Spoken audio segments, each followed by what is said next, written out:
พาทุกคนมาเลาะเบิงธงนาอีกธงหนึ่งท่านผู้ชมธงนาอยู่เวียงจันทน์นี่ค่อนข้างว่าบางบอนกะ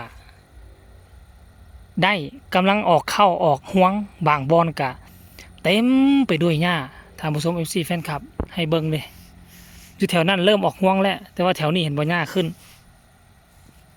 นี่นะแถวนี้นี่หญ้าขึ้นขั้นม่องใดหญ้าขึ้นนั่นหมายความว่าเข้าจะบ่ออกห่วงเข้าจะบ่ออกเม็ดท่านผู้ชม FC แฟนคลับและนาอยู่แถวนี้นี่ได้ซ้ำนี่แต่ว่านาอยู่แถวทั้งเหนือทั้งหลวงพระบางพากันเกี่ยวเรียบร้อยแล้วสุกง้อมเหลืองจนว่าเกี่ยวเรียบร้อยแต่ว่าเป็นอย่างนาอยู่แถวเวียงจันทน์นี่เป็นอย่างคือว่ายังบ่ได้เกี่ยวปานนี้หมากเข้ายังบ่ออกห่วงเข้ายังบ่ออกซ้ำเนาะสุดก่อนนี่เฮาไปพาทุกคนไปถ่ายเบิ่งแล้วมันอยู่นี่อยู่เหนือนี่วิทย์เฮือนหลังนี้ไปมันสิมีทงนาอีกทงนาหนึงซึ่งบ่เข้าบ่มีห่วงเลยกลายเป็นหญ้าไปแล้วล่ะเพราะว่าเขาเจ้าเฮ็ดนาวานคันว่าหน้าวานนี่เข้าขึ้นประมาณเพียงหัวเข่านี่หรือว่าเพียงแอว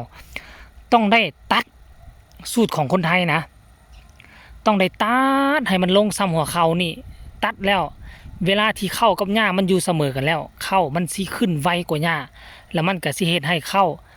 อยู่สูงกว่าหญ้าบ่ได้รับแสงแดดหญ้าก็สิตายไปนั่นเองท่านผู้ชมเนาะแล้วมื้อนี้อยู่ทางลาวของพวกเฮานี่เขาอาจจะบ่ฮู้วิธีการเฮ็ดบ่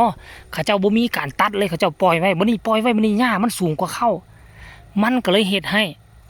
เข้าตายไปแล้วก็บ่ออกห่วงท่านผู้ชมมันเป็นแบบนี้แหละแต่ว่าทงนาตัวนี้ยังโชคดีหน่อยนึงแต่ว่าก็ถือว่าบ่โชคดีนะแถวกลางเห็นบ่แถวกลางนี่เห็นบ่เห็นหญ้าขึ้นว่าดอกหญ้าแล้วอยู่พุ่นก็หญ้าขึ้นหมดแล้วเข้าเริ่มเหลืองแล้วเข้าเริ่มเหลืองแล้วแถวนี้เนี่ยยังเขียวๆอยู่แต่ว่าทัดไปเหลืองแล้วอันนี้แหละเนาะผลของการจงให้หญ้า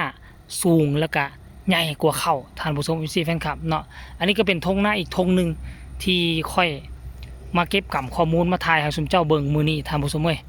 อันนี้อยู่เขตหัวเสียงเด้อเขตหัวเสียงเนาะไปเดี๋ยวสิไปเบิ่งอีกเบิ่งทางหน้าคันว่าไปเจอธงนาแล้วก็สิถ่ายอีกอยู่แจนั่นก็บ่มีละแจนั่นนี่กลายเป็นหญ้าท่วมต้นข้าวหมดละแจนั่นพุ่นน่ะท่านผู้ชมว่ะมันเป็นแนวนี้เนาะเฮ็ดนาอยู่พี่น่ะแล้วมันอันนี้เป็นหน้าวานต้องได้เอาใจใส่ต้องได้ตัดแล้วนี่แหละแต่ถ้าว่าเป็นหน้านั่นหลวงบางเป็นหน้าดำนี่บ่ค่อยมีหญ้านะเฮาลกตอนเฮาปักดำได้อาทิตย์2อาทิตย์เฮาก็ลกหญ้าออกนะหลังจากนั้นหญ้ามันก็สิบ่ออกเลยได้คลิปนี้ก็ฝากฝังไว้ซ้ำนี่แหละพอกันใหม่กันไปเจอธงใหม่กับที่ไทยใหม่เด้อท่านผู้ชมเด้อคลิปนี้ก็มานำเสนอเก็บกับบรรยากาศให้ท่านผู้ชมได้ฮู้เกี่ยวกับการเฮ็ดนาอยู่พี่กันแล้วกัน